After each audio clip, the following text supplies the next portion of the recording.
There are places that don't just bleed history. They gorge on it. Willow Creek Memorial isn't just one of them. It's a festering wound in the heart of the city. I'm Elias Thorne, an ex-investigative journalist now hunting the horrors that fester in institutional decay. What I found here were 8 rules. And the first, the most cardinal rule, the one that still makes my blood run ice cold: never, under any circumstances, answer when they call your name from room 237, because that room has been sealed shut for 2 decades. And yet, the voice persists. My name is Elias Thorne, and my journey to Willow Creek Memorial was born from a haunting regret. I used to be an investigative journalist, digging for truth until a story I published got twisted, destroying not just my career, but the lives of innocent people. It gutted me. Now, I document hidden medical histories, sketching the morbid architecture of human suffering, trying to find some shred of meaning, some way to atone for the darkness I unwittingly unleashed. Willow Creek, with its infamous past as the St. Agnes home for unwed mothers, a place later turned into a facility for unruly children, was exactly the kind of haunted muse I needed. It burned down in the autumn of 1957, a tragedy that birthed a legend. Years later, in the early 2000s, this hospital was built right on top of its ashes. The night shift offered unparalleled access to its crumbling archives, to the forgotten records, the whispers of untold suffering. I thought I was immune, shielded by my detached pursuit of truth. I was dead wrong. The night shift here pays pennies, but it gave me something priceless: anonymity and access. The staff turnover is insane. 19 employees in the last 8 months, just gone. Their lockers still full, their cars still in the lot. I blew it off as burnout. Everyone does. My first week, Nurse Bethany Croft, a woman whose face was etched with quiet sorrow like a map of old scars, handed me a brittle, yellowed piece of paper. Her hands, surprisingly steady, made the simple document feel like a ticking bomb. Bethany, a silent sentinel who seemed to glide through the shadows, was a complete enigma. "These aren't suggestions, Elias," she rasped, her voice like grinding stone. "They're a covenant. Break them, and you don't just lose your job, you lose yourself." "And Elias," she added, her gaze sweeping the empty hallway, "never, ever let your smarts override your gut feelings here." I didn't know it then, but Bethany had given me the first 8 of the rules, the most crucial ones, the rules that kept you alive. Rules whispered into existence by something far older and hungrier than any human could comprehend. Rules I was about to see broken, and the consequences paid in blood and sanity.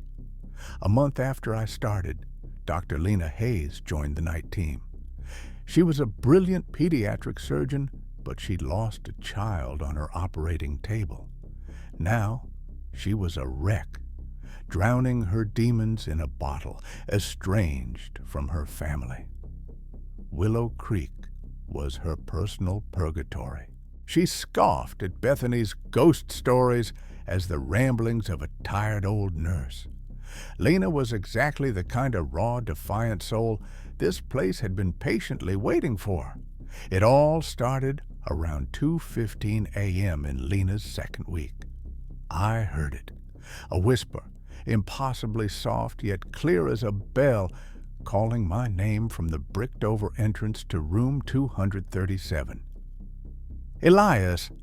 Elias Thorne!" Lena, who was nearby checking charts, heard it too. "Did you hear that?" she mumbled, pushing her chair back, her face pale despite her cynicism. Someone's calling you from 237, probably some asshole orderly playing a prank. Don't answer it, Dr. Hayes, I snapped, remembering rule number 1. Never answer the voice from room 237. That room is sealed. She just chuckled, a dry, bitter sound. Sealed rooms don't make phone calls, Mr. Thorne. There's always a logical explanation. She strode towards the bricked-over doorway, a defiant smirk on her face. "Who's there? You looking for Elias Thorne?" she yelled, practically daring it. Dead silence, the kind that makes your ears ring. Then the whisper returned, this time not calling my name but hers. "Lena Hayes, your daughter misses you. She cries for you every night. She told me everything." Lena froze. Her smirk vanished, replaced by a mask of raw, gut-wrenching grief. Her hands began to shake violently. The temperature plummeted, dropping to a bone-chilling cold that made my teeth ache. I saw my breath fogging. The fluorescent lights above us flickered and died, plunging the hallway into near darkness. Bethany appeared, silent as a ghost.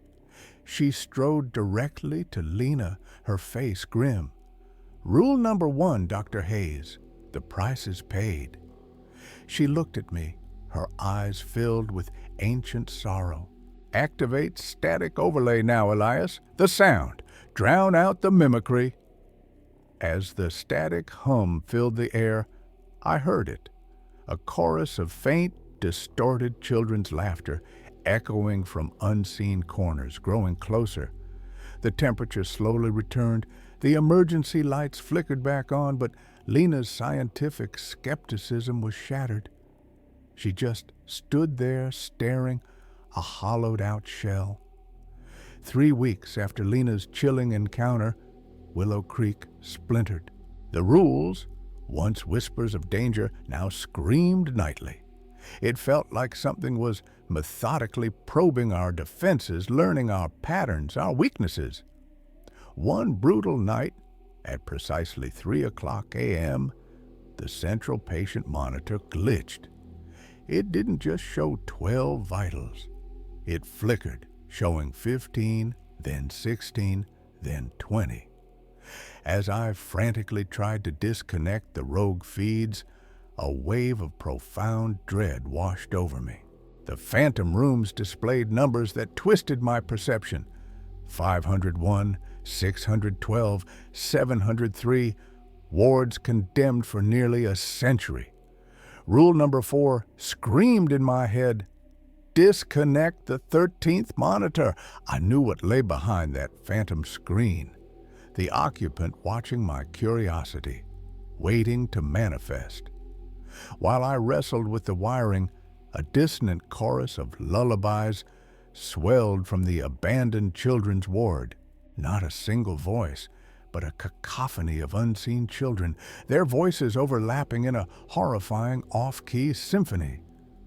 I needed the static overlay, my mind already chanting rule number 3, activate static overlay for the lullaby, or tiny footsteps follow. But my hands were full. Lena, still broken but now oddly compelled, stumbled towards the console, but she froze, her gaze locked on the dim corridor. "Elias!" she shrieked, raw with terror. There's something there, more than one." A small figure in a faded hospital gown, no taller than a 7-year-old, shuffled towards us. Its feet floated inches above the linoleum, leaving faint ash trails. Its head was tilted at an unnatural broken angle. Behind it, more shapes began to materialize in the flickering emergency lights. Their translucent forms wavered like heat haze on a summer road, barely holding solid against the darkness. "Don't look at them, Lena!" I screamed instinctively, trying to avert my gaze, remembering rule number 6, look away from unseen visitors. But it was too late. She had already turned, her eyes locked onto the advancing figures. I activated the 45-second static overlay, even as Lena's trembling hands disconnected the phantom monitors. But the figures advanced. The hallway lights began to extinguish one by one, creating a growing tunnel of absolute darkness directly towards us. Each replaced bulb immediately blew, fusing with a pop, as if an unseen force was systematically draining the hospital's very lifeblood. Then I heard it. My own voice, impossibly familiar, impossibly heartbreaking, amplified, echoing from room 237. Elias, Elias Thorne, don't leave yourself. I need you. I am you. A cold dread, far deeper than fear, seized me. It was what rule number 1 warned against, the mimicry meant to destroy my very identity. Bethany appeared, gripping my arm. "It's a mimic, Elias," she barked, eyes wide. "It's using your own memories against you. It's stealing your very identity." That Friday night, Willow Creek Memorial didn't just crack, it splintered, collapsing into unbridled chaos. At precisely 2:58 a.m., 3 main corridor lights failed, plunging the facility into near-total darkness. Only emergency lights flickered, casting grotesque, dancing shadows that stretched and writhed like hungry specters. As Lena and I fumbled for flashlights, the service elevator silently arrived at Sublevel 1. Its doors shrieked open with a sickening gasp. A wave of acrid smoke, mingling with something sweet and organic, like burnt sugar and wet earth, billowed out, making me gag. The lullabies from the children's ward were no longer simply distorted. The melody was the same, but it was sung by a chorus of voices that sounded like they had been screaming for an eternity. Damaged, desperate, raw, a symphony of pure, unadulterated agony that scraped against my eardrums. I knew rule number 3 had been irrevocably broken. The patient monitor, now completely possessed, pulsed erratically. It displayed not 15 patients, but 30, 50, 100. The numbers shifted and blurred, and names I didn't recognize flashed with terrifying speed. Thomas, age 7, Emily, age 5, David, age 9, Sarah, age 6. The entire monitor was a tableau of lost souls, a digital gravestone. In the corridor, it wasn't a single figure now, but a dozen small children in tattered hospital gowns. Their skin hung in charred strips, still smoking after 60 years. Their forms phased in and out of existence, making them appear closer, then further away. They walked in a chilling, deliberate formation towards us, their movements jerky and unnatural. Their faces were charred beyond recognition, empty sockets that wept ash instead of tears seemed to absorb all light. They left distinct trails of fine ash on the sterile floor as if recently emerged from a furnace. A door in the long, sealed psychiatric ward hung ajar, a black maw inviting me in. My gut twisted, remembering rule number 5, never peer into that darkness. They thrive unseen. "Don't look at them, Lena," I hissed, trying to pull her back. But she was utterly transfixed, her gaze locked on the lead figure, a little girl whose burnt features twisted into a horrific parody of a smile. Lena's pupils dilated, becoming entirely black, reflecting the void in the child's eyes. She was lost to me. Her mind was gone. I was faced with an impossible choice: adhere to the fading rules and try to save Lena from the grasping hands of the ashen children, or succumb to the relentless call from room 237, where my own voice, now laced with primal despair, screamed my name. "Elias, please, don't abandon yourself. I need you. I am you." The voice was so convincing, so compelling, promising to fill a void I didn't know I had. But I knew. With a cold certainty that froze me to the bone, I knew that voice wasn't me. It was what rule number 1 warned against. The mimicry meant to destroy my very identity. I acted, a desperate flurry of adrenaline and practiced rule following. I activated the 45-second static overlay, disconnected every phantom monitor with brutal force, ignored the dead lights, and tried to drag Lena towards the chapel, my eyes fixed on the floor, refusing to look at the approaching children. But she was rooted to the spot, her body rigid and unresponsive.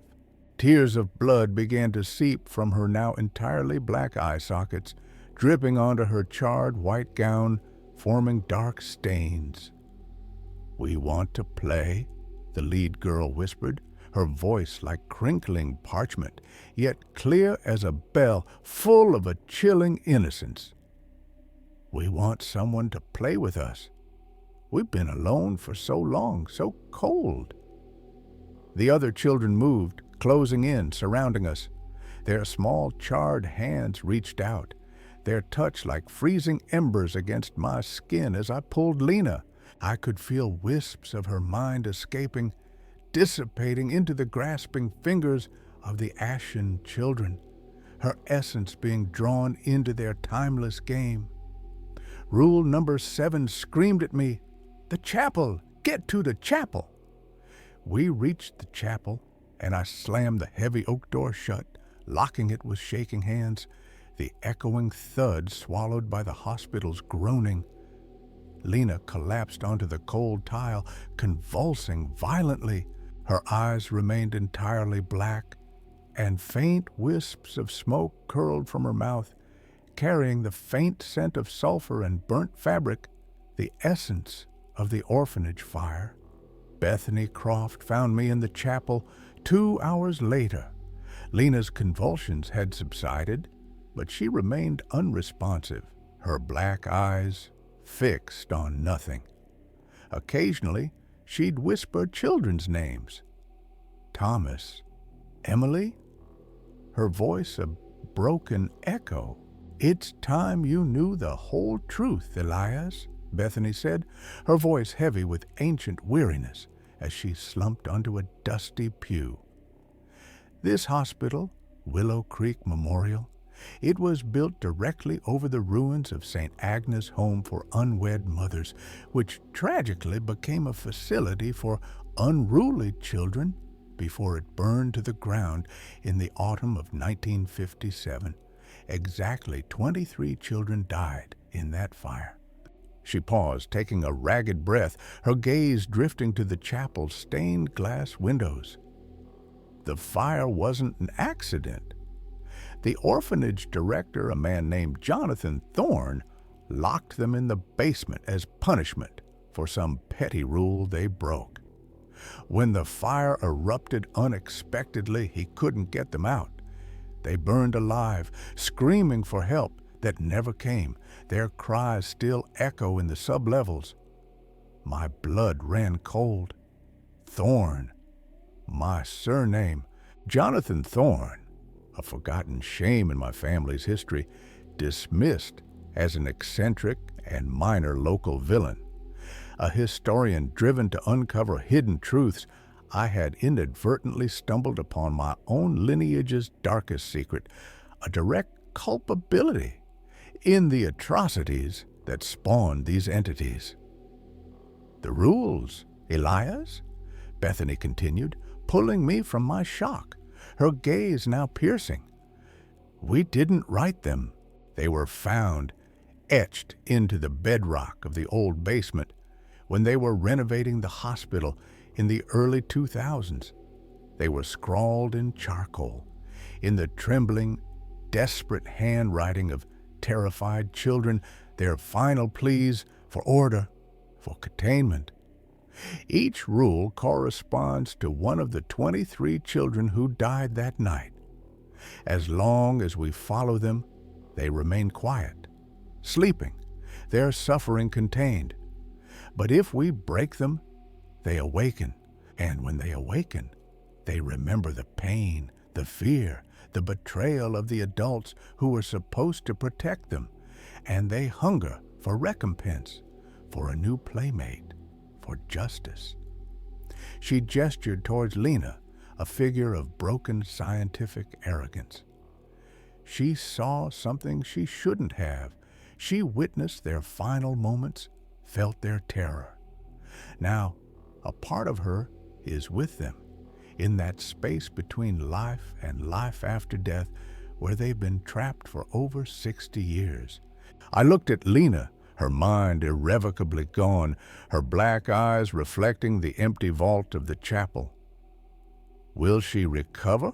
I asked, my voice barely a whisper, thick with the horror of my inherited guilt. Bethany shook her head slowly, a single tear tracing a path down her weathered cheek. "2 others have ended up like this in my time here. They're alive, yes, but they're never truly present again. The children take a piece of them as company." And the voice from room 237, "It will continue to call. It will try to peel away your identity piece by piece, Elias, until you too are an empty vessel, a guardian in perpetual torment." Dr. Lena Hayes was transferred to a long-term psychiatric facility the following morning. Officially, a severe stress-induced psychosis. Unofficially, Bethany and I knew the horrifying truth. And I, Elias Thorne, the detached historian, was now irrevocably bound to the living history I had sought to uncover.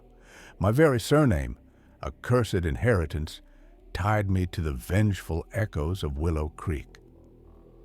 Rule number 8, the final record. If you find a medical record or an archival document with your own name listed as a deceased or institutionalized patient, do not read beyond the first line. The consequence, your reality will begin to shift, confirming the record's truth, slowly erasing your current existence and replacing it with the grim reality of the document. I returned to Willow Creek Memorial every night, meticulously following every single rule. Not for money, not for redemption from my past career, but for a twisted sense of atonement for my bloodline's legacy. The rules are not suggestions. They are a fragile pact, a promise I now make to 23 children who died alone and terrified, and who now desperately seek to never be alone again. And now, every night, I hear the voice from room 237.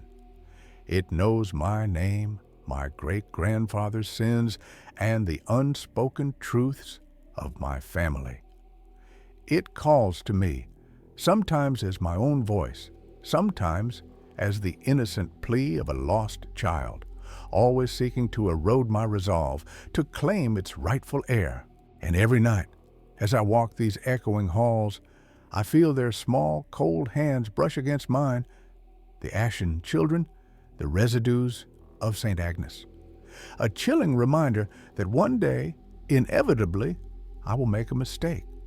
Or perhaps my presence here, my very existence as a thorn, is the mistake itself. And when I do err, I will finally have all of eternity to play with them. My identity merging with the living history of this cursed place, becoming the next guardian, the next captive.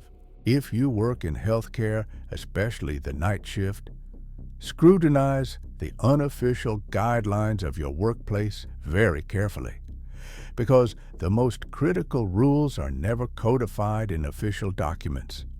They are learned in the silence, in the creeping dread that clings to the darkest hours. But hospitals aren't the only places with strange rules that hold terrible things at bay. Sometimes the most dangerous rules are much closer to home than you think, in the supposed sanctuary of your own dwelling, where you let down your guard. Because some neighbors aren't exactly what they seem, And when they hand you a note with 5 rules for living in your new apartment, you'd better follow them to the letter. Rule number 3 talks about never looking out your window after midnight. Rule number 5, well, that rule explains why the previous apartment was vacant for 2 years. Subscribe to the channel and join us for more bone-chilling tales of twisted rules that could save your life or cost you everything you hold dear